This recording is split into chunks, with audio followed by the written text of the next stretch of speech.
Yo, what's up? This is Splendid Radio on Far Side TV with a very special guest tonight, Mr. Dudley Music. What's happening with you, man? Peace, bro. Good to be here, man. Thanks for having me. All good, all good. So, nah, we gonna get to the meat and potatoes of it. We gonna start. What city are you from? Brentwood, Long Island, New York. Okay, okay, Mhm. Yeah. that's right. Did you, man? I'm gonna ask that question after we get where we going. How did you meet? How did you meet Lyles? That's the crazy part because I know he's from Brentwood too, but we didn't meet from that. I met him. A homie of mine was organizing it was a booze cruise, a hip hop booze cruise. It was a few performers. We performed. It was wild. We were on this boat that was leaving out of Bayshore, and Liz was there with Paris Smith.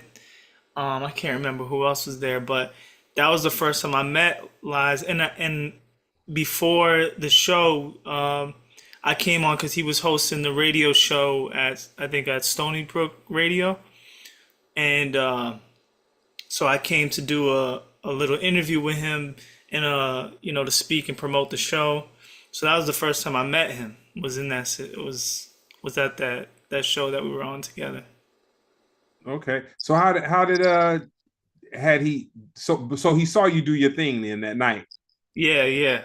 Okay, Yeah, I okay. don't think he knew of me.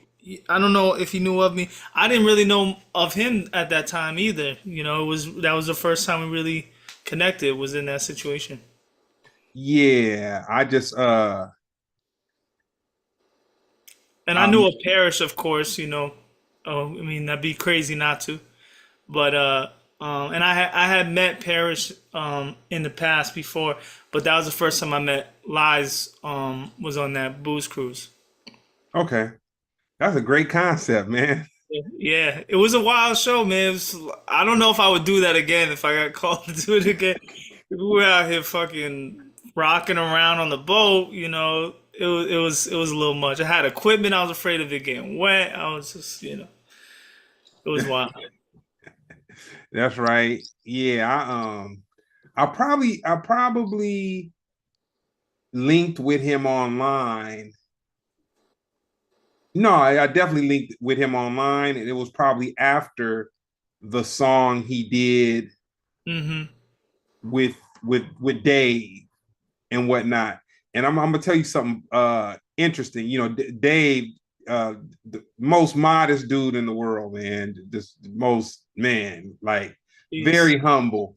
So uh I was out with Brown. He was doing some stuff with Gorillas, and that's kind of how I knew Dave before, but like the Gorillas thing is kind of where we just really got tight because it's like, just being gone, and then the way that they would do it, I mean, you could stay out there, but Brown and I, we would at the beginning of it, we would just bounce back and forth. So like, I want to say maybe the first 5 months we were messing with it, we were probably in London 5 times. You know what I'm saying? Like we were just because it's kind Right. of like, well, man, are we gonna be out here? The pound costs way, the pound is you get less money with a dollar when you got to convert it over to pounds. And so it's Right. like, man, are we going to be out here for weeks in between? Or, man, just hop on that flight, go back. And then when you got to Right. come and do what you got to do, Bounce you back come and back. forth. But I heard the song that Dave did with Lives, and I was like, dude, that song is dope. That but it's sample heavy, like kind of, I was like, I'm like, it's kind of sample heavy, and I was like, who is that guy? And Yeah. Dave did not tell me it was his cousin. He was like, oh, dude, he's a guy. He's pretty dope MC. Da da da da da da. So it didn't click, and then I think maybe a couple years later, I might have hit him up online or something like that, and then we just became cool. And then I was very close to his cousin that had passed, Fudge. And so, and it's crazy how like my relationship with Fudge was 100% separate from Dave. I'll say actually I knew Dave before, but I was way cool with Fudge because at the time Fudge was him and Barbarella, George Clinton's daughter, were managing Joy. from Atlanta, and Big Gibbs baby's mom, Yeah. and she was on a label with Raphael Sadiq, and Fudge was just coming to LA, so we just kick it. We hooked up. No, I knew Barbarella first, and then Barbarella introduced me to Fudge. So then, but me and Okay. Fudge just clicked. We was just like hella cool. And then the gorilla thing took off, but I believe he might have. No, he didn't pass. He passed during some gorilla stuff because I talked to Dave about it, but so my relationship with Fudge was like hella cool. Then my relationship with Dave was just hella cool. And Yeah. then my Was relationship this- with Lies. But the crazy thing, they were three separate relationships. Like even though they were all cousins, it was like three separate things, and they never like none of them ever really crossed up. Yeah. I Yeah, mean, that's dope, man. And I think that's a testament to how just energy is, you know. I think it's a small world, and you know, I believe in the law of attraction. You know, good people just attract man. good people. You know, so that's why you can't be surprised when you see, you know, mutual. You know, I have this one friend. I have a good friend of mine. He runs a like a sneaker company. Buys and resells sneakers. Um, and I met him. He had a store out in Bayshore. Um, and I kind of, you know, we were close, but not super close. We started getting close again after a few years, and I'm like trying to introduce him to other people, and everyone's like, I already know him, and I'm like, well, of course you do. Like he's a good dude. Like if I'm attracted to him as a friend, then there's got to be mutuals that are attracted to him too. You know what I mean? Oh So yeah. it's I think that's what that is. You know? And then I look at it with Dave and Fudge having passed away, and we were good Mhm. friends. It's kind of like it's it's crazy that like God keeps putting somebody in their family line in my life, like Wow. for whatever reason. You know what I'm saying? And I'll say with each relationship with each family member, they're all just at the same level. Like we check in on each other, just some genuine homie stuff. But what's the first hip hop song that spoke to you? Um, it's hard to think back, but one that really, you know, stuck with me is They Reminisce Over You, Mm-hmm. you know, and that's one of my favorite producers of all time. And I think, you know, me also being a saxophonist to hear, you know, that melody that like it man, and I think that goes for a lot of hip hop listeners. When you just hear that beat, it just resonates with you. So that was one for sure. Um, but That's dope. I know that John Clemmer is not the saxophonist on that song. yeah, it was I think it was Tom Scott. There was like this because it was sampled. It was a Tom Scott sample, I think, and the original is so amazing, man. It's out, Yeah, and the way that Pete just found that pocket, oh my God, it's but it's just textbook producing, you know. John Clemmer though, man, Mhm. that's my saxophone cat. Like that's my. I mean, of course. Dang, I was on the Rock the Bells tour with him. He's hella cool. Grover Washington. Oh yeah, yeah, yeah. Yeah, Grover Washington too. Got to give it up to him on the Mhm. sax. Yep. I feel like, and there's a few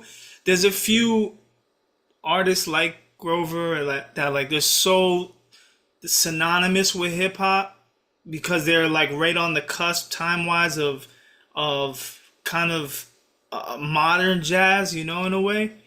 They weren't in that bebop era. They weren't in that, you know, the in a lot of these old eras. They like the Herbie Hancocks, the um even what am I thinking? Can't even, or like Roy Ayers, you know, these guys that I even think of You what's know what? I'm a shorter.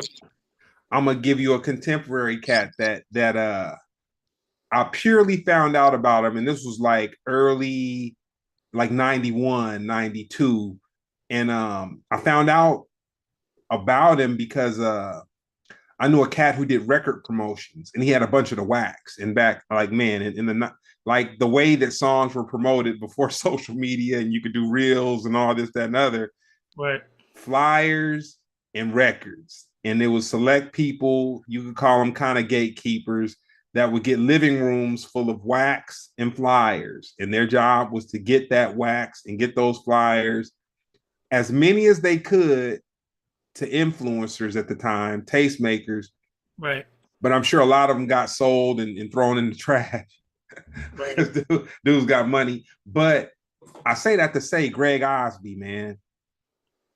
Greg Osby. I don't know if you ever checked him out, but he was the he was doing jazz fusion with hip hop back in like 91, man, and he was dope. Well, he is dope. He's still doing his thing, but not, not like Okay. he was.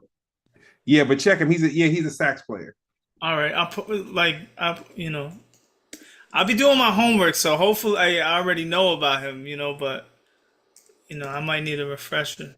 Greg, Nah, each one teach one. I'll let you. yep, for sure. And I always love to go home with some homework, man. That's the one thing that I think is important is like to study up on, these people that came before you, um, especially where you don't know that might be the inspiration for what you do, if you don't go searching and studying, you're just missing out on potential, I think.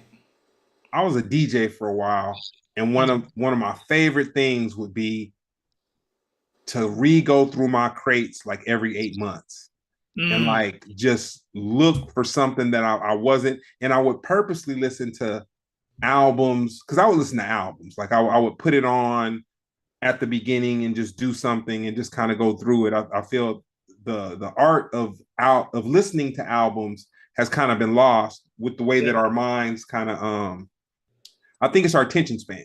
You know what I'm saying? People are just the attention span has been withered down to like I know. Enough. three 3 to 5 minutes if it's something spectacular. 5 minutes can catch you. But Yeah. what's the last album you've listened to in its entirety? Um, the last one in its entirety. Um, I definitely gave the Clips album, the new Clips album. Man, I mean, it's man. it's so good. And that's the thing. It gets better with time. I think the best albums you listen to it once, you're like, oh, it's dope. You listen to it again, like it's getting better. The more you listen to it. Uh, that one. I just went back today. One of my favorite projects that happened in the past 5 years was Common's "A Beautiful Revolution." Um, I always listen to that album straight through.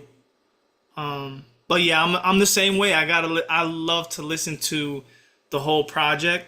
You know, there's sometimes I get a project where I actually listen to Tyler's new album, um, "Don't Tap the Glass," right? And there's some albums where, and it depends on the artist, I think too, where I might just be a little more selective and say, you know what, I really like that one. I really like these 3 or 4 tracks out of the whole album, and replay those and listen to those because I really want the things that resonate with me to internalize with me. Mhm. But I always will give a full experience from start to finish, with any release that I think is important. I probably listened to the Clips album 8 times in its entirety. Yeah, Um, I it's went to certain songs, yeah. but man, it's gonna be big. This is gonna be a bold statement, but I'm gonna make it because I feel it's worthy. Mm-hmm. From marketing rollout Yep. to me ordering doubles of the wax,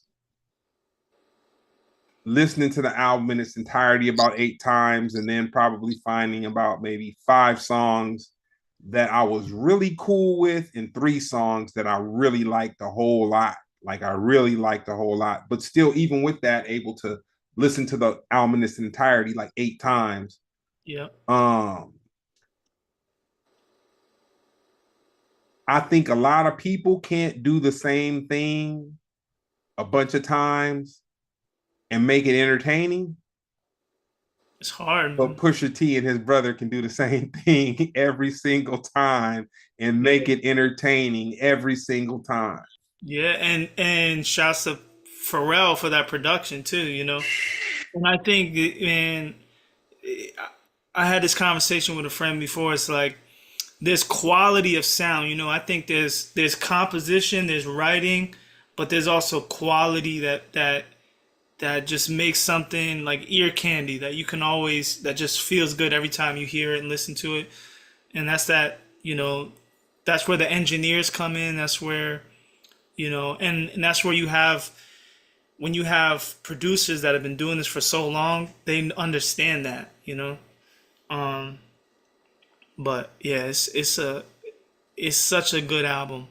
And I don't think we've had an album like that in a while that just keeps its essence throughout. And that's what I think it is that each song is different, it has the different vibes, but it just meshes so well, you know. And I think that's a big thing about an album is the way I look at it and the way I kind of approach is like I might want to write a few songs. Let's say if I had 20 songs, I'm gonna listen to them and try to arrange them and take away the ones that I feel don't fit into that project if they don't, you know, because I want the whole experience to be to to to serve itself, you know. So, you know, I would love to hear what there's got to be some bonus tracks that did make that album, man. It's Ah probably, man, they on a roll. And I'll say this and we'll move on. But the story that they gave, in mm, these times, who knows if it's if who knows the level of factual, who knows if it's factual or not, but they I was watching an interview and Pusha T said that the sample for So Be It, they couldn't get it they couldn't get it cleared, and Swiss Beats was on a plane on the way to Saudi Arabia, and uh Pusha T reached out to him, and I guess like by the time he got to Saudi Arabia, the sample was cleared. Like Swiss Beats hooked up with whoever the cat was in the Middle East or whoever owned his publishing or whatever, but it was no longer a challenge.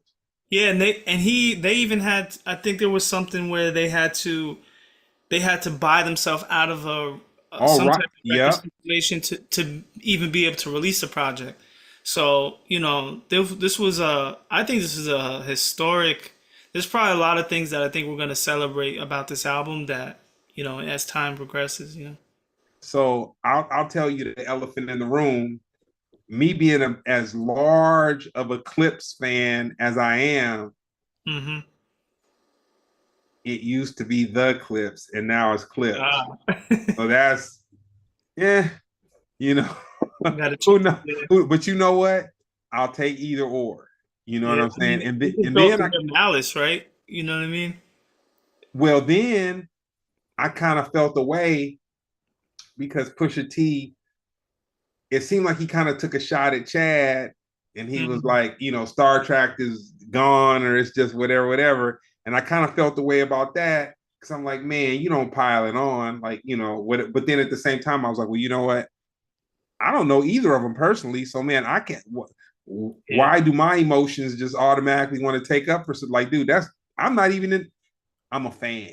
But You know? that's the thing. We are fans. You know, it's when you're a fan, you feel like you're family. You know, you feel like you have relationships with all these producers and writers and everything. You know, so I think it's fair to have those emotions. You know, that's just Yeah. part of it. You know, Your favorite hip hop movie?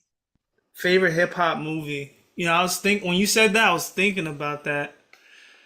And I think I gotta unbiasedly say, just because of my generation, was 8 Mile. Because and I, you know, that came out when I was like in middle school, and I think for a lot of people in my generation at that time, um, or maybe I was in, no, I was definitely middle school. Um, it was, we weren't old enough to go into the city and go, you know, see, ciphers and battle raps and things like that. So seeing it on a screen with Eminem, who's larger than life at the time too, it was just crazy to see. And I think it also, for me, I think, seeing, it was a cool movie that showed the background of him writing, and him making a track. I can't think of really another movie before that really showed the making of a hip hop song in a movie, you know? So that I think not just for me, but for my generation made a lot of people feel like, damn, I could write, like if I could do that, I'm gonna do that, you know?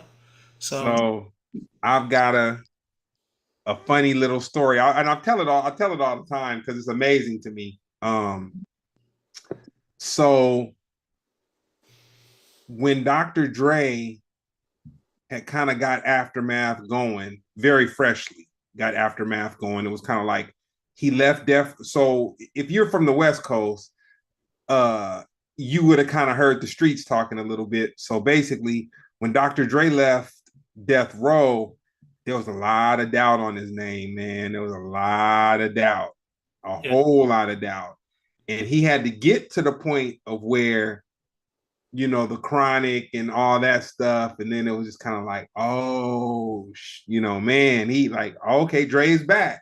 But there was a point in time where he wasn't, where it wasn't all hell Dre. You know what I'm saying? There was a point in time like where he was in between till he just busted a move. So right, he did this showcase at this club called Florentine Gardens out here. It was kind of like a teeny bopper. It was kind of a teeny bopper type of electronic music, not rave type of music, whatever, but that's what it was. But Dre had rented out one of the rooms, like not the big room. And so he had a showcase. And so this had to be late 90s. It had to be late 90s. So I remember Ice-T being there, Exhibit being there. These are backstage. Dre, Saphir, Razkaz, Saphir, Razkaz, Exhibit. It was a couple people. So anyway, no one had ever heard of Eminem before, but it was an Aftermath showcase, and so Eminem had got on stage and he's doing his thing, but it wasn't a show. It was like because no one even knew who he was, but it was like Dre was like, man, this is what I'm working on, this is what I'm rolling out, da da da. I was so disgusted, man. During the time I watched him on stage, man, I didn't feel anything for it, man. Like there was nothing that I felt, and I was like, man, who is this? Can we get on to the next? Like, that's fair, can we get? But the thing about it was yeah, what that taught me that I carry with me to this day. mm, You don't take a moment in time and let that be the final chapter of a book. yeah, Because I've had the same experience and I won't go into that because I've said that story a million times long, whatever. But there was a comedian that I saw have an off night, right, and dude, it just, oh man, it kind of broke my, like I took it, I took it, yeah, I held on to the feelings of disappointment, and I was speaking to another comedian, and matter of fact, I was doing an interview with him and I mentioned it to him. And it was funny because he knew exactly who the comedian was I was talking about. And I did not say his name, but wow, he knew, but he gave me something that put everything into perspective. He said, I don't know why people go so hard on comedians. He said, do you get mad at a basketball player when he don't make a shot and just you're just no longer a fan of the game? And, Right. and, he, Yeah. and he just started breaking all this stuff down. And I was like, dang, we do as a society though, I think in a way we kind of go hard sometimes.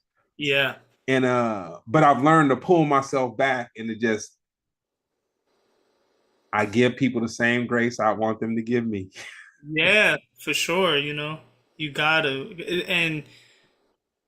and everyone, I love, um Mac Miller was another artist that, like, in the beginning I did not, what nothing he really did really resonated with me, but as he progressed as an artist, I remember the first time seeing him work with the internet, doing a live band kind of performance. It was like a completely different artist, and then it was one that resonated with me, so, and that was for me a similar moment where I was like, all right, I can't count somebody out right away, but I think it's fair to say, you have to have I love hearing stories of of label executives that could have signed somebody but didn't because they just wasn't feeling them at the time. I love those stories because, I mean, that's really, you gotta, it's hard to have taste, and conviction about what you like and what you don't like, and sometimes you make a decision that, you know if you would have made the other decision, that might have steamrolled into a good situation for you. But, at least you're trying. I think you got to try your best to be honest to yourself, and ask yourself, why don't you like these certain things, and, you know but just because someone bombs once doesn't mean they'll always bomb, I guess. Yeah, no, and I had a situation too. Um, and I got a separate remake. I have a separate relationship with Maceo. And Mm, so Maceo had came out here, and there's this cat named Ski TV. His name was Ski, DJ Ski or whatever. And okay. he was like a I forget who, but he's somebody's nephew that was really big in radio. And he was someone who started like a multimedia, the first that I've ever seen of it. And this was probably back around 2004, 2005. But he had a multimedia studio where he had podcasting, recording studio, everything. But it was a huge building, though. It was huge. Like when I say huge, he probably had four big, almost radio station type rooms for like the podcasting and all that kind of media. And then he might have had more than one, but we were in one of the recording studios, Maceo and myself. But like I said, this was like 2005, 2004. Like this was before it was dope. You know what I'm saying? So Maceo and I are in the studio, and I'm just kicking it, whatever. um Mac Miller comes in, and he was like, yo, he's like, man, I'm just a fan of you guys' music. And he was just giving Maceo all these props. And I think Maceo might have kind of knew who he was, but not really. Like this is when Yeah, it's early. he was on a label, but he hadn't really super popped off. You know what I'm saying? He wasn't popular at all. Like he wasn't that guy. You know what I'm Yeah. saying? But it was interesting to me how him being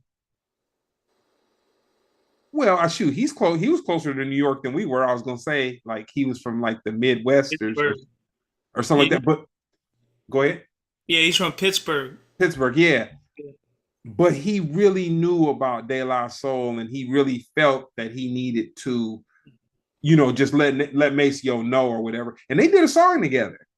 I That's don't know where it is. I don't know where it went, but I was there when I, that's crazy. I was there from the moment Mac Miller popped into the studio to the moment that they recorded and did whatever they did, which maybe was like a day or two later than that or whatever. But yeah, but That's crazy.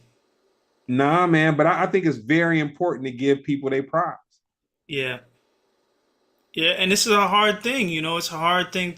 I think it's hard already to be creative for anybody to take time out their day and try to create something out of nothing, but then to share it and to try to connect with people and connect other people, it's a big task, but so you gotta, for anyone to to even be in the conversation is a big deal, to not a lot of people even get to that point. So I can't knock, I think it's good, it's dope to have these, as fans, to have these conversations, and we all are just trying to find out what our taste is and what we like and what we don't like. But at the same time, I think also, like, the artists have a journey, have and there's so many moving parts involved that it's tricky. It's not an easy thing. Well, I'll say this. Um, what I've equated a lot of it to, Hmm. and this is gonna sound crazy, it's the it factor. Some people got it, some people don't. but Yeah. but the thing is, just because you don't get it the first time you're exposed to it doesn't mean they don't have it. You know what I'm saying? You Right. just weren't able to receive the message back to me saying that, every 8 months I would go through my records. You know what I'm saying? I would purposely listen to records that I kind of thought were whack or they were just too whatever, whatever. Cause I would say, like, man, maybe I'm not listening with the right ear.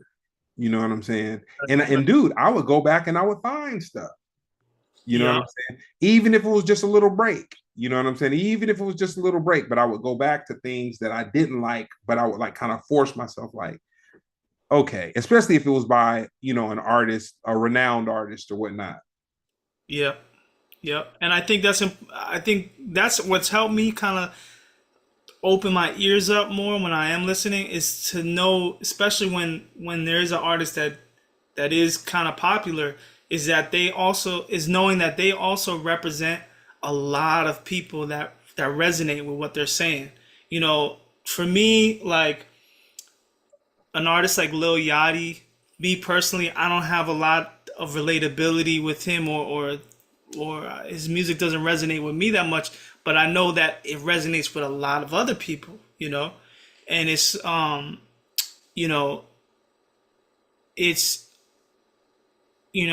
once you have that perspective, I think, or once you have that kind of, that knowing that I'm not just judging or trying to connect with this artist, I'm trying to connect with the artist and everyone else that they kind of represent.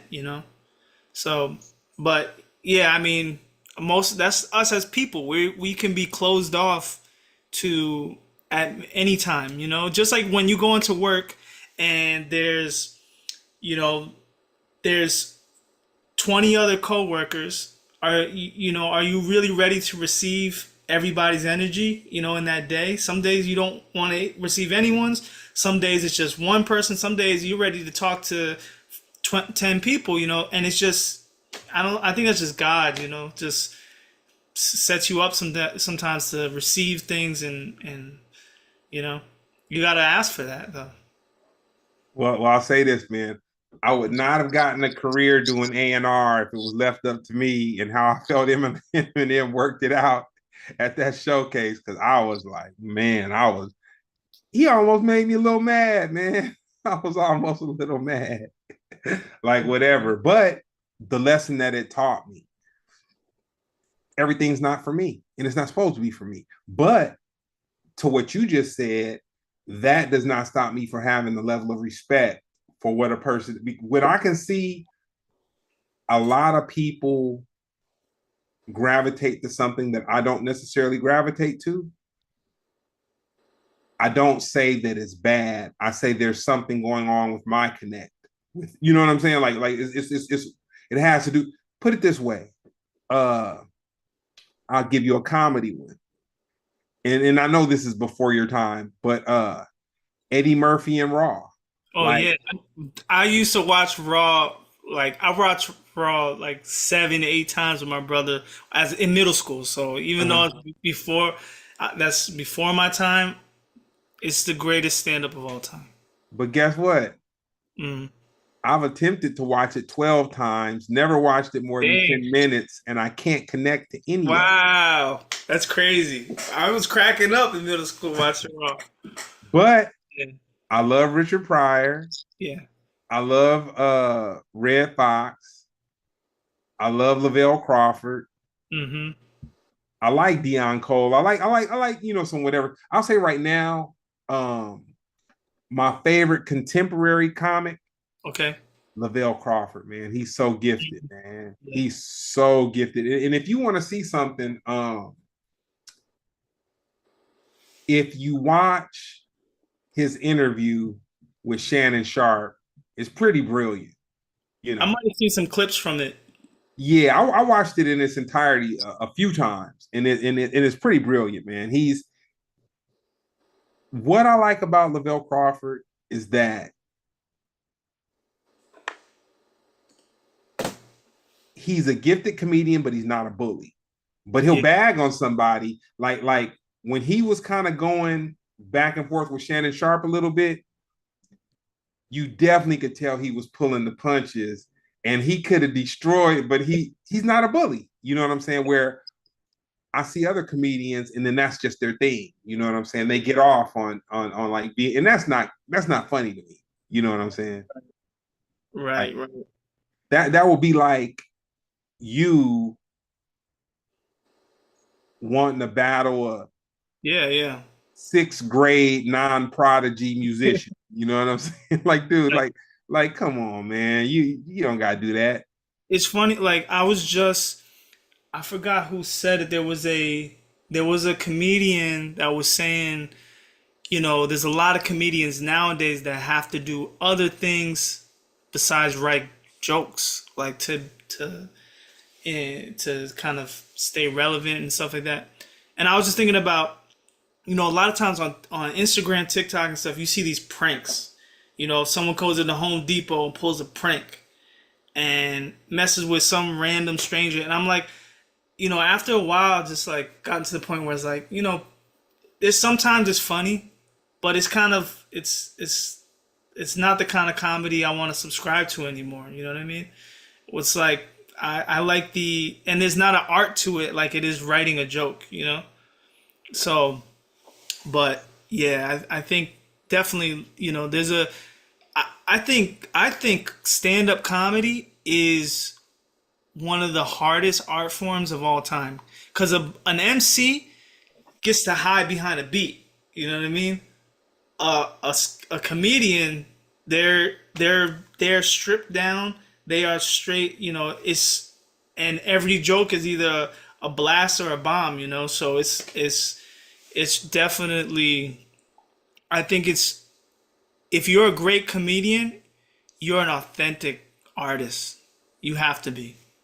I know a couple comedians, and I've gone and I kind of got you know I've been around the culture of comedy, and there is a culture to it that's beyond just going to watch a couple of jokes. And one of the things that I learned is that there's a demographic of people that go to watch comedy to get healed. But the twist is they go for some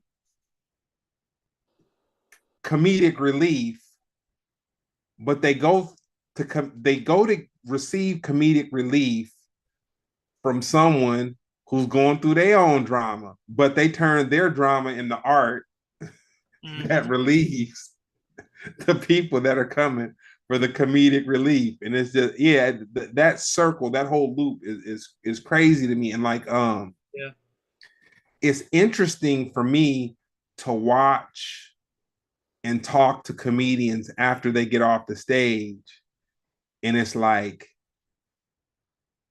damn, these are real people. You know what I'm saying? Like it's their Like, man, Yeah. comedy is kind of how they get their thing off. You know what I'm saying? Yep.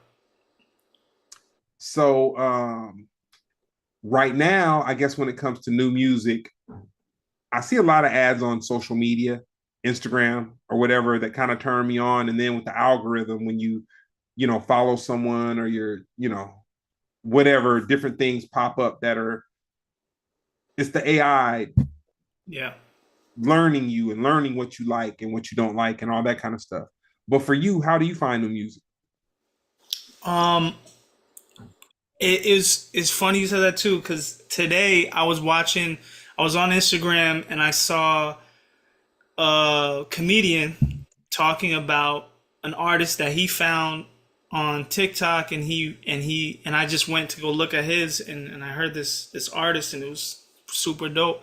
And a lot of times I get recommended by, I there's like a few other artists that I follow that a lot of times what, honestly, my another good way to find good music is uh following the shorties that are music heads, because they post about it on their stories and stuff. Like, there's some real good, like, I don't mean to sound misogynistic at all, but it's Oh like man. there's some shorties that I've seen and I know that they dig and they have great taste, and and I find, like, great music that I like, that resonates with me when I see them posting new stuff.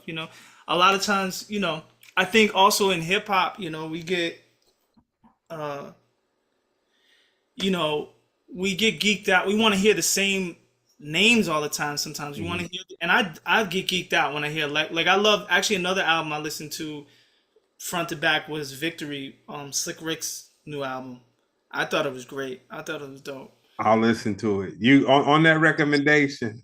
Yeah, and but it's like, um finding new, listening to new artists, or honestly, I think there's a lot of, I like to try to have an open ear to genres that I haven't heard, even in older stuff. But I've honestly, that's been my go-to lately, honestly, is like, I'm an Instagram user. That's what I do. And so, uh Very when I unapologetic. yeah, straight up. I mean, it's just been a great source, because to me, I think it's so oversaturated. Um, and I think the job of a radio DJ or radio host, giving you new art and giving you, new music, it's lost its value today. I think, now everything has been playlisting. Certain, um and even then it's hard to find, um I look at it like, you want to find, just like, with radio, you choose a channel that resonates with you. You choose a channel that you have an idea of what the curation of that music Mhm. is going to be, right? So I think it's important to try to find ways that you find channels that serve you, because otherwise it's just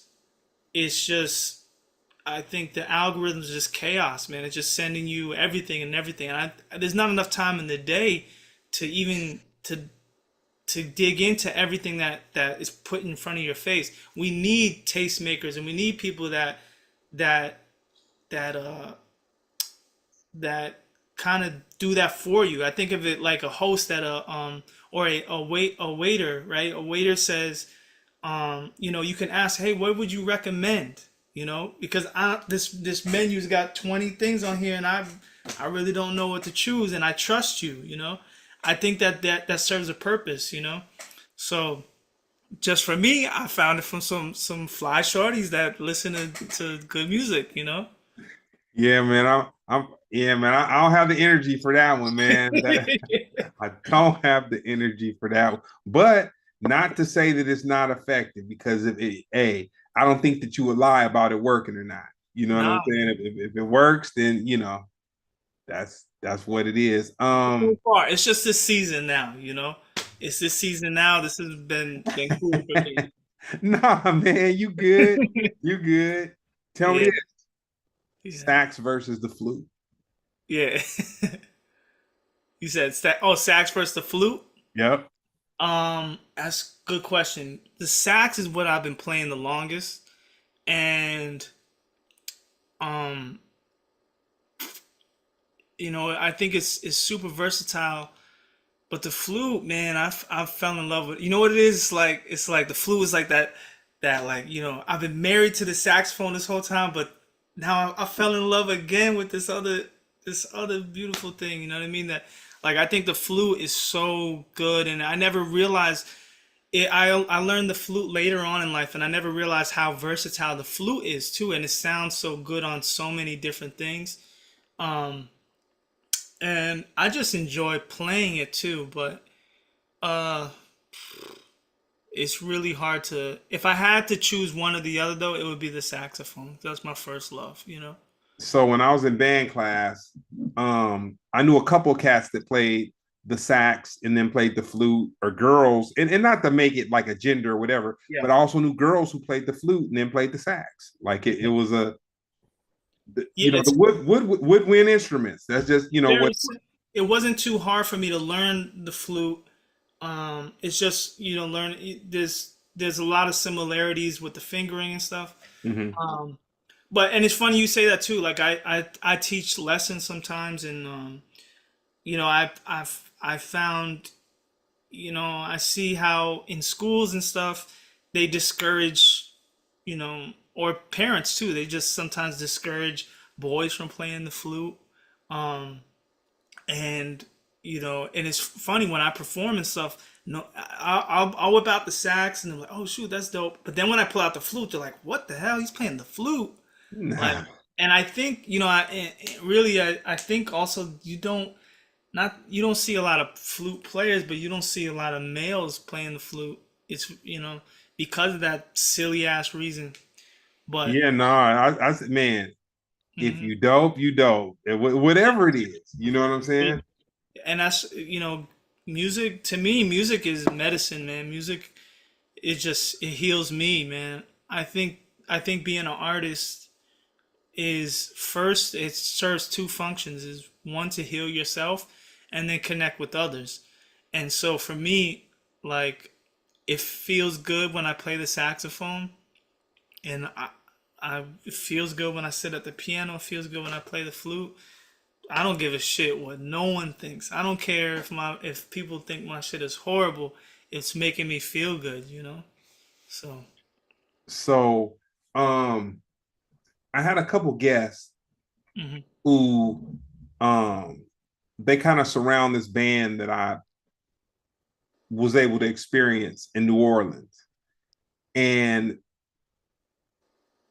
it's crazy how your memories and your experiences, like for me, I've been to New Orleans about maybe 5, 6 times, maybe where I've actually been able to move around. But where my parents' people is from, we generally would fly into New Orleans and then drive like an hour and 20 minutes to where my parents are from in Mississippi.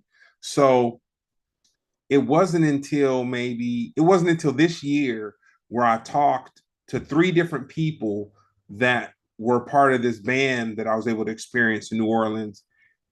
And it hit me just how spiritual Right.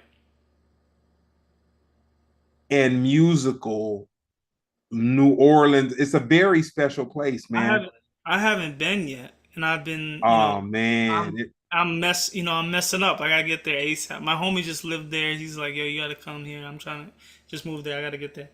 But So I remember like again, I like to do my homework. So like I was watching the Ken Burns jazz documentary and stuff, and just reading up and watching learning about the the birth of jazz really in New Orleans, and I think, especially with New Orleans, I think their kind of identity with jazz or music is brass bands. You know, there's usually, you don't have a bass player, you don't have a pianist. It's just, let's pick up our horns, let's pick up our flute, our clarinet, our trombone, and play in the street and just march and just move. You know what I mean? Or just, party in the street with these horns. And it's dope that you can make a full bodied experience with just a horn section. You know, but and it's usually every single player playing whatever they feel, but it all coincides. They're not playing; they're improvising for the most part, but they're all doing it in key and listening to each other. But you know, man, I'd love to experience that. I haven't yet. Haven't. So when I was in band class, at the time, my laziness led me to the trumpet. And I've told this story on the podcast a million times too. Yeah. So I picked the trumpet because it had three valves. And I was thinking, I was thinking, So okay, easy. I was thinking, okay, it only has three valves, so it's gonna be easy. So I was okay with the trumpet, but I was better with the baritone because I didn't have to use as much of lip, and it was pretty much the same. But it's interesting because my favorite instrument to hear, so I have two, Okay. but they mimic each other in my mind. So my favorite brass instrument is the valve trombone. Like I love the way that's because to me it sounds like a horn with some bass, but it's not as much bass as a tuba or a trombone or a valve trombone. It's Yeah. or no. I mean it's more bass. To me, it sounds like it has more bass than a valve trombone or Slide trombone. yeah, slide trombone Yeah. or the Hmm. tuba and yeah, or the tuba and all that. But so that's my brass. So my brass favorite would be the valve trombone, and then if we go into my other favorite, it will be a clavinet. Wow. Yep. But the reason why, to me, a clavinet sounds like a bass and a sax had a baby. That's crazy. You're right. It does that wow, pow, pow, pow, pow. Yeah. It's a more of a mid range, but you could get those sounds like that's actually crazy that you say that because my one of my favorite artists of all time is Stevie Wonder, and Oh, you read my mind. You so read. and his that clave sound, in his music is so him. It's like it's part of his identity almost. Is synonymous with Stevie Wonder, let alone the harmonica too. And I think that's something that that's why I've held on to my saxophone is because and these other instruments is I would watch Stevie Wonder get on the drums and then pick up the harmonica and then play on the piano and there's even like there's some songs there's a few songs that feature Stevie Wonder and he's only playing harmonica on it. And I Mhm. thought for me, and I've done that a few times, and I really enjoy that sometimes where I could participate um on a project or a on somebody's track and feature as a musician or as a sound, Mhm. a soloist, and as well as if I wanted to, rap a verse on someone's project, or sing a hook. So you left out one thing when you were talking about Stevie. Mm. You talked about the clavinet. You talked about the harmonica. What him and Ray Charles were capable of doing to the Fender Rhodes electric piano. Yep. Yep. Yep. Yep. Amazing. Yep. That's another thing. Like I my a lot of my music I use road sounds That's my go-to, and it just feels so good. It's so lush, but yeah, the Rhodes, and that changed. That was soul. That changed. Soul music, neo soul. Like I'm a big neo. I love neo soul. I feel like that was such a era that was short-lived and so sweet.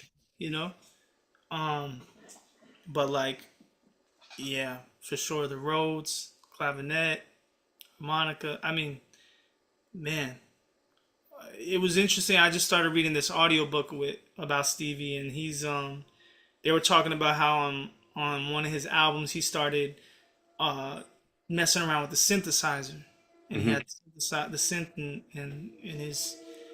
his music. He's always just, I mean, he's sonically finding sounds that are just great, and that's So mm, on the topic of synthesizer players, my favorite keyboard synth player, he gets no credit.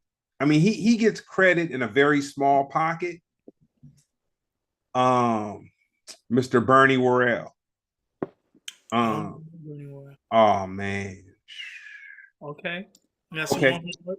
So no, I'll tell you what he did, and then this will open your mind up. Okay. He wrote Flashlight for George Clinton and played all the keyboard players. And played all the keys.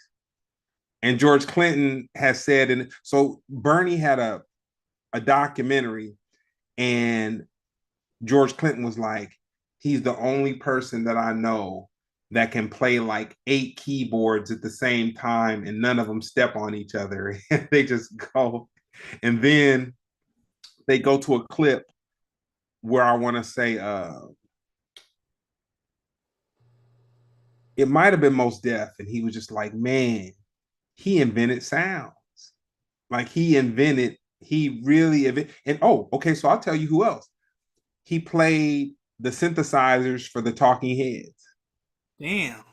He played he did all that, the arrangements on Burning Down the House. Like all that. Yeah, no, he's Bernie is deep, man. I got Bernie, to. You said that the documentary. yeah, look up the documentary on Bernie Worrell. Okay. Yeah, Okay. yeah, look it up. Yeah, no, he is, yeah, man. He's one of the world's greatest synthesizer talents that we've seen. Rest in peace. Wow. Um, never got his just due. I, Um, I I'm someone who I again I like to dig and do my homework, and I didn't even know about that at all. So no, you did know. You just didn't know who he was, but you knew right. Oh no, Flashlight. music. Yeah, yeah, yeah. You know, you knew Flashlight, Parliament. Yeah, and you knew Burning Down the House by the Talking Heads. And he's yeah. also so with the Talking Heads, you have Well, the say bass. we're with Fela Kuti too. Oh, okay. Yeah, that's crazy. So you have with the Talking Heads, you have the wife who's the bass player, the husband who's the drummer, and then you take a couple other elements from the Talking Heads, Bernie Worrell included, and you have the Tom Tom Club. You Crazy. know the Tom. Are you gonna make me feel real old, or do you know what the Tom Tom Club is? No, I don't know. A Town Town Club? You know who they are. You don't know them by name. Genius of Love. Genius of Love. Ah, Wow, you making me man, feel young, man. you need to be paying me, man. I'm about to set you off on a whole. I'm about to set you off on a whole journey, my brother. Okay. Wait, Genius of Love. Yeah, yeah. You'll be Okay. yeah, you won't be disappointed. Okay. Yeah, not at all. So, with you giving music lessons and whatnot, I would take it that some people may be your age, but probably most of your students are younger than you. Yeah. Um, do you think the youth, the artistic youth, the ones that you're giving lessons to, do you think they understand what's going on politically in the country? Um. Well, I don't. I mean, a lot of the students I teach, I wouldn't reference them too much. A lot of them are a lot younger, but a lot of times I go and do workshops at schools, Mm-hmm. and I get to see, I'm very blessed that I I like to go back to my old high school. I always say this is like I wouldn't be here and be able to do all the things I do without my high school. My high school, I didn't have money for private lessons and that kind of formal training on my instruments, but I had a really good music program. And a lot of times I get to go back to the school and meet the kids and talk to them and stuff like that. Um, I think I think that um, I I think it really depends where you're at, because I really think the youth are politically in touch, but I think that depending on where you are, you're How you that in defines touch how in you're touched. how you're in touch. Yes, because when I go back, my school is predominantly Hispanic American. Probably 90-80% Hispanic, you know, um, population, and a lot of these kids, they know what's going on. They they see, because it really affects their families, Mm-hmm. directly. And I think that's it's actually interesting too how I've seen, a lot of people want to ignore what's happening. Adults too want to ignore what's happening politically right now and stuff. And it's a privilege to ignore, to not, Have to that deal that with it. shows your privilege to not have be in touch at all. It's directly affecting, so Everybody.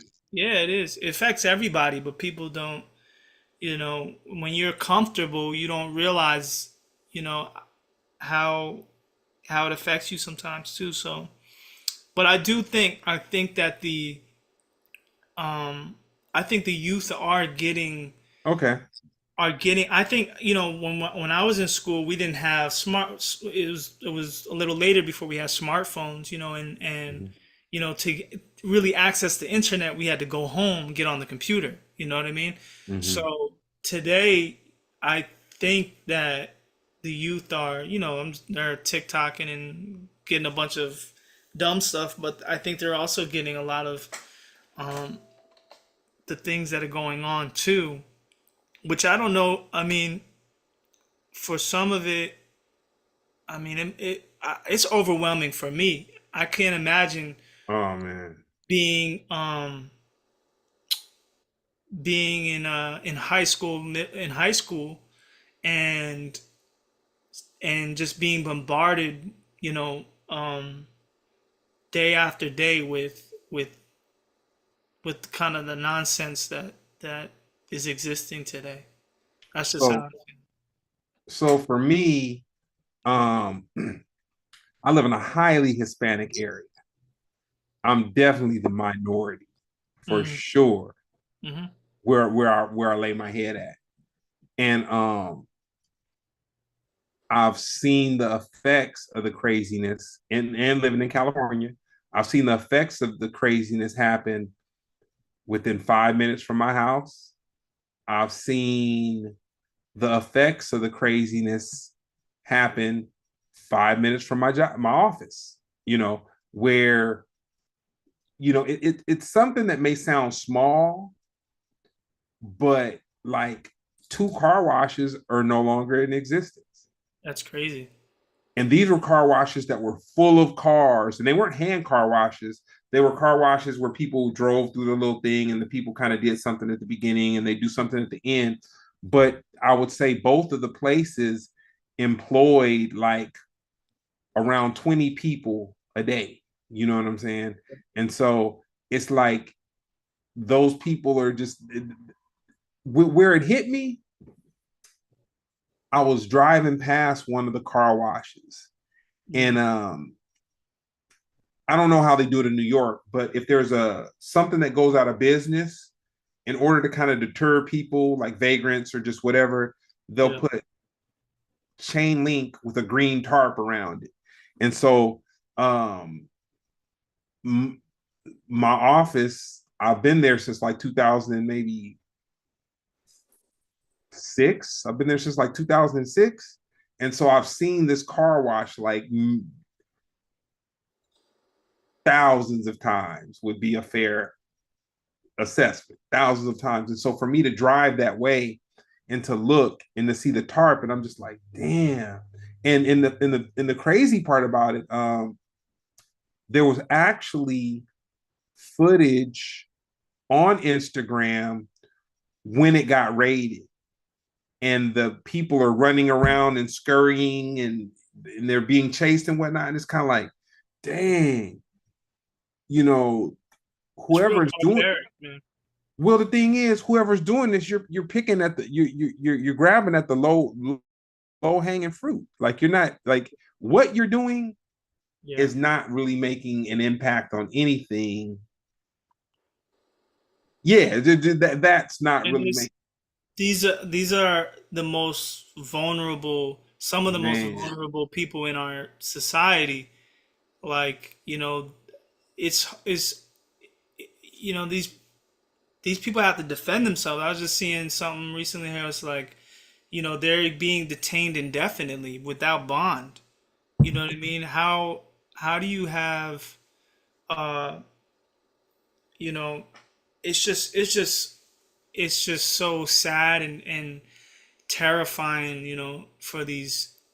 And we've like, I always think about, there was back what was it, World War II, where there were pretty much concentration camps for the Japanese, hey man, I've seen them. right? I've Like, seen what I've seen. yeah. So from LA, you can get on a train that'll take you to Santa Barbara, and Mhm. you see these little huts, like these little things, little. But they say that's where they kept the Japanese people. And but the crazy thing about it, and I'm gonna move on, man, because everybody feels different or whatever. But for me, I feel like um society will never rise standing on the back of somebody else. It's not gonna work. And the thing in the where people got it twisted is they feel that they're going to be immune to the craziness. Like they want to be cool with the craziness to benefit themselves, but they feel like there's no repercussion, no backlash, no any, nothing to it. But you have to understand, like in all I can talk about is LA because that's where I live, or California. That's where I live. Hispanic people are a battery within the society. You know what I'm saying? The the amount of revenue that California creates is larger than many countries. Right. Yeah. In this in the United States, California produces the most amount of revenue. Right. You know what I'm saying? So it's like, okay, you're gonna come and disrupt people that are here. And then I would even have more respect if it was like, okay, we're gonna chase the drug dealers and the gangbangers and the whatever. But dude, you're chasing somebody who's just going out trying to slang some fruit to feed their family.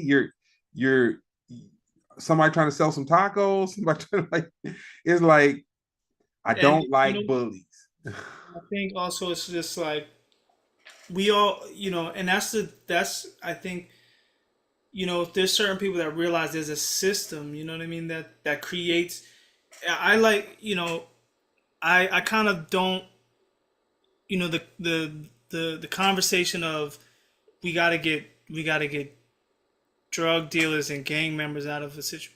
A lot of people that a lot of people resort to gang violence, to gang mentality, and and drug dealing out of a, you Lack know, of resource. lack of education, lack of access to resources.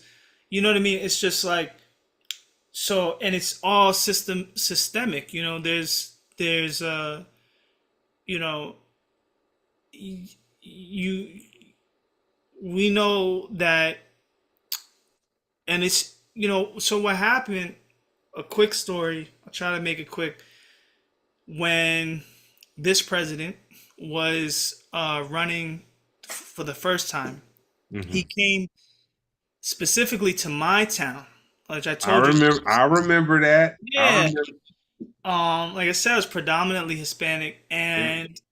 and use this situation of these two girls that died to say that they were killed by MS-13 members, and his whole, and I think it's crazy, like, and That was his whole it platform. crushes me because I feel like, in some ways, I feel like, why is this so close to home to me? And I don't even know how to speak up about it that much, but like, his whole campaign, um, was so anti-immigration, and he used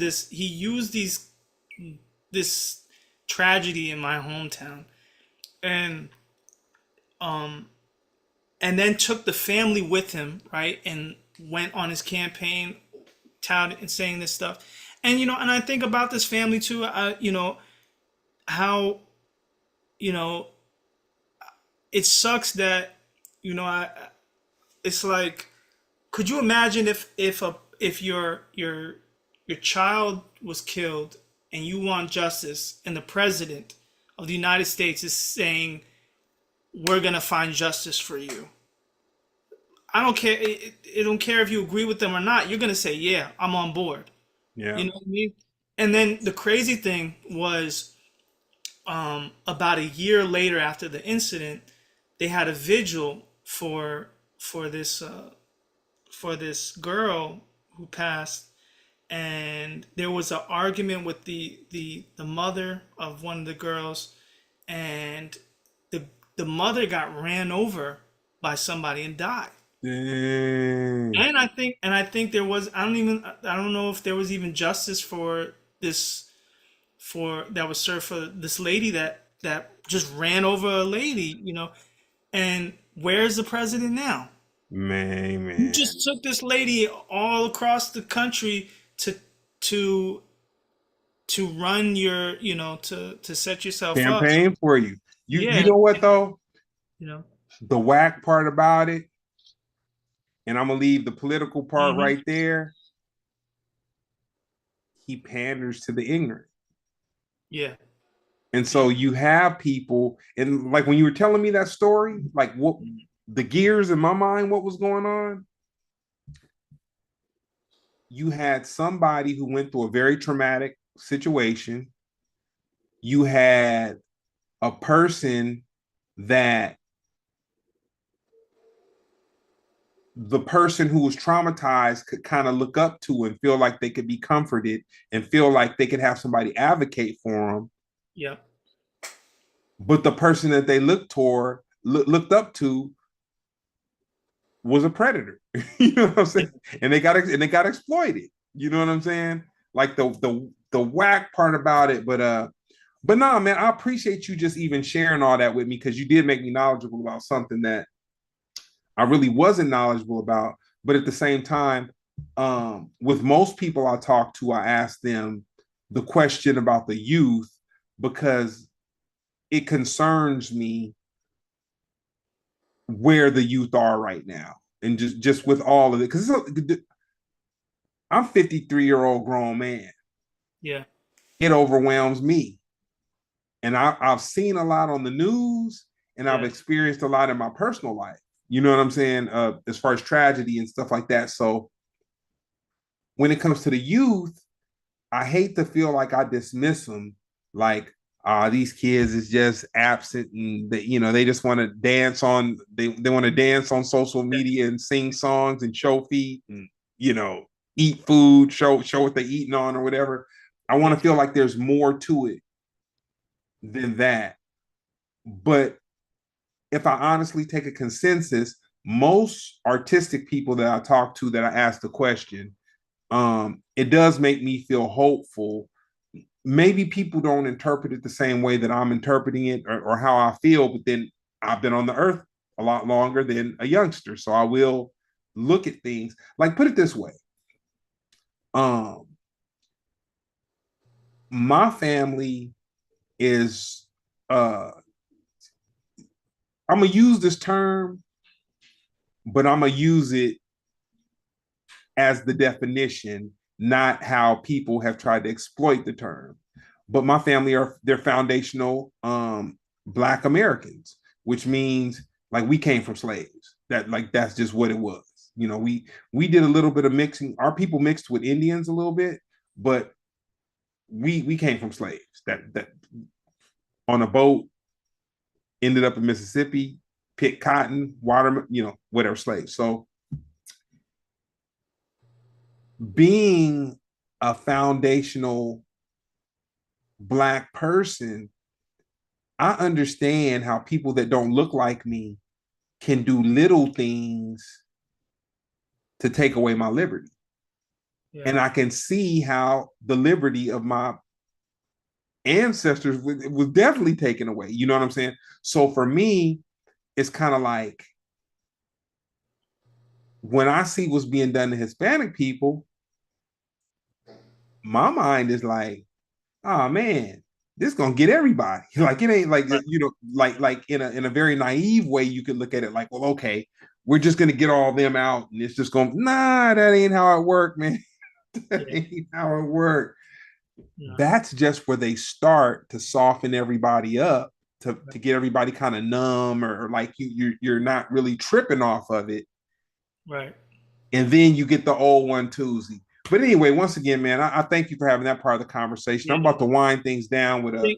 And you know what? And I think it's an important conversation to have today. You know, I think it's really hard to be an artist today. You know, like I see somebody post this meme. It's like the world's on fire, and we're like, please buy my art. You know, I think that I can't even make music until I have these conversations. So thank you for even having that conversation, anyways. Nah, thank you for, and you know, and me, I try not to make it about my personal, man. That's one of the things that I do with this whole thing. But Yeah. um, it bothers me every day, man. It Yep. bothers me. It's It, crazy time, man. yeah, I'm human enough. I'm human and I'm honest enough to admit that it bothers me every day. Yeah, absolutely. Does fact checking matter? Um. Yeah. Um. I think. Yeah. I mean, I think that it's getting harder to fact check. Uh, there's so many sources. But you know what? I think, and I think especially now with I think I've had this conversation with someone is that like we had the age of information with the internet where you know everything's accessible to us. Google search, you can find everything, right? Then we had the age of misinformation where now you know people have figured out how to create convincing you know uh, viewpoints that aren't rooted in facts. And why are they doing it? Because they're getting more views from it. They're getting more Dude, exposure. They're getting more, you know, um, revenue from it. You guys always follow the money, right? So it's like, I think today's day and age is where where people are chasing a profit from streaming. There's got to be tons of fake facts. You know what I mean? I'll give you a great example. Hmm. Homeboy that's no longer with us made his whole career based off of non-factual uh non-factual, sensationalizing things to ignorant people Yeah. and getting ignorant people stirred up.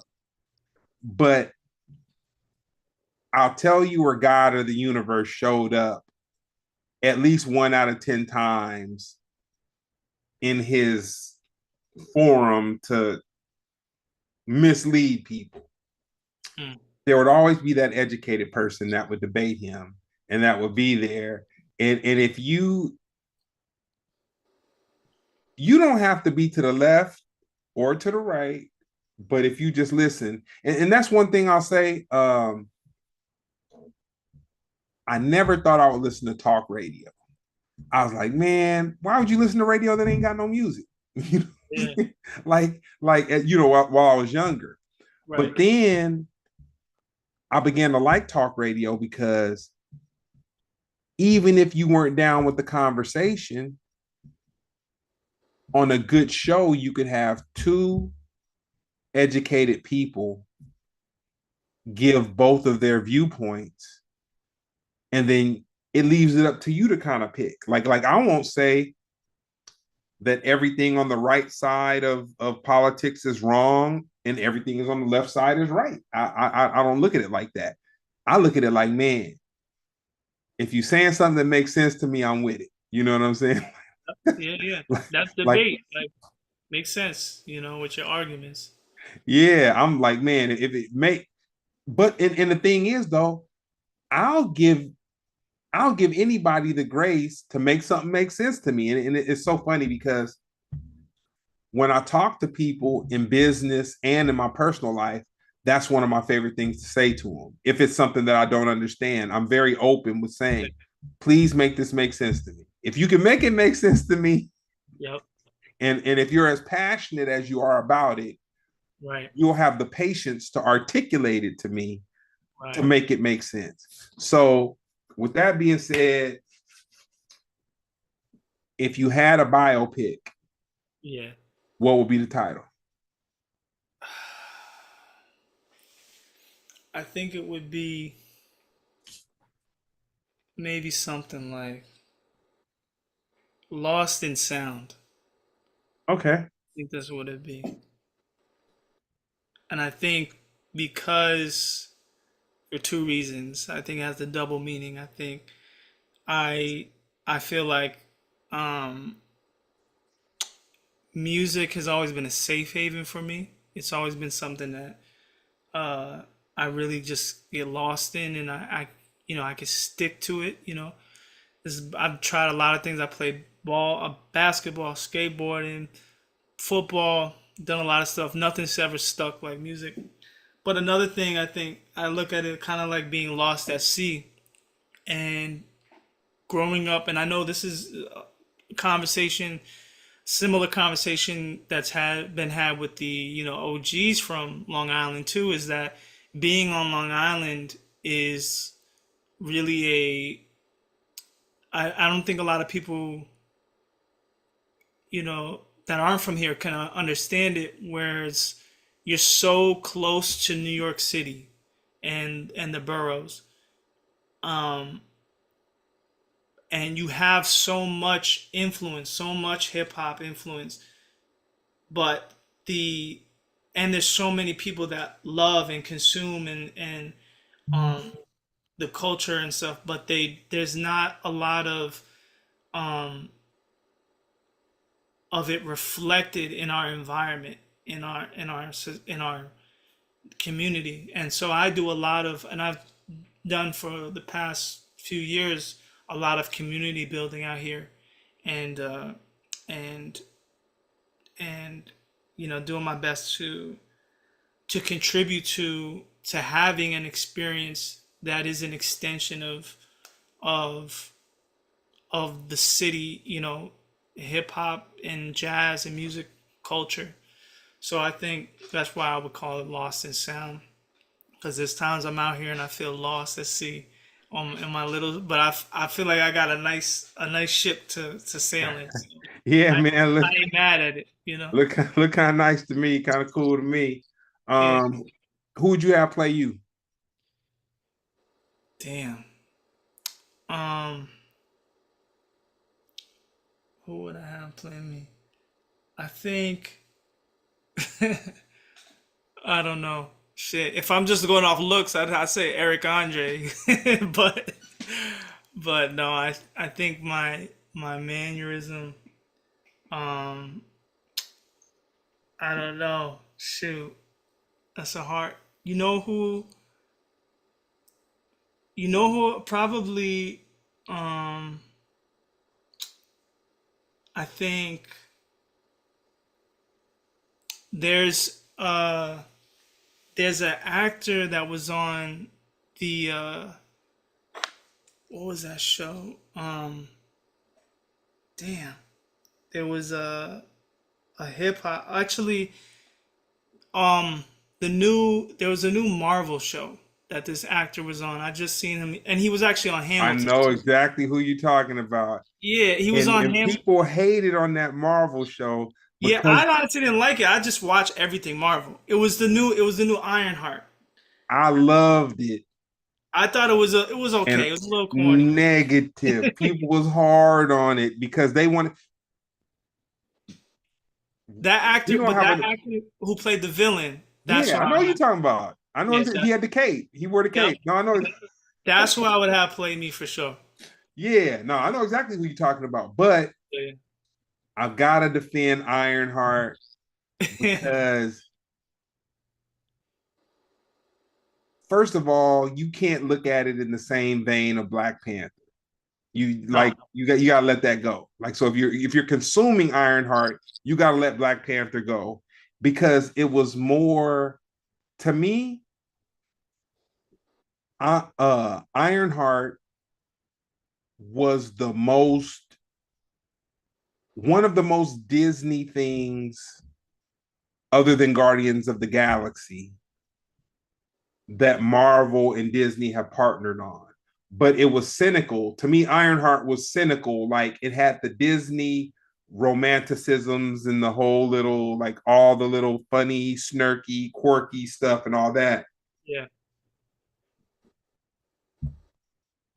And it didn't have the Avengers style CGI going on, but the storyline was cool, you know. Yeah. It was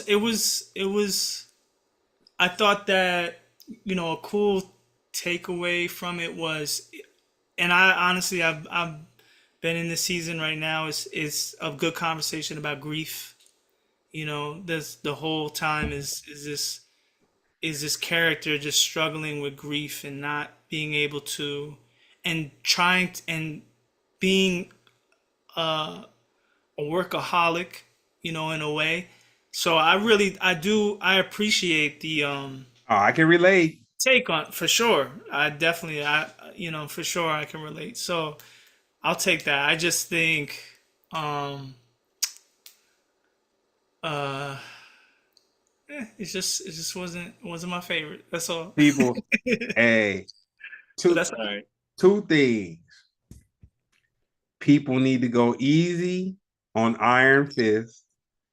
Yeah, yeah. I kind of like Iron Oh, it Fist. was dope. Iron Fist was dope Yeah, to me. Iron Fist was dope. for sure. Iron Heart was dope, and Daredevil was dope. Daredevil's crazy. Yeah, for sure. And Luke Cage, not to even mention that was amazing. Yeah, especially and all those performances in Luke Yeah. Cage was fire. Oh man, Was fire, bro. man, the Rock him. That's how. Yeah, yeah, yeah. Nah, we gonna have you back, Dudley. We got we got conversations. This was good for me. So, where can people find you on social media? My Instagram is Dudley Victor _. If you look up Dudley Victor or Dudley Music, you should be able to find me wherever. Spotify. Dope. You got anything you want to point somebody in the direction to check something out? Um,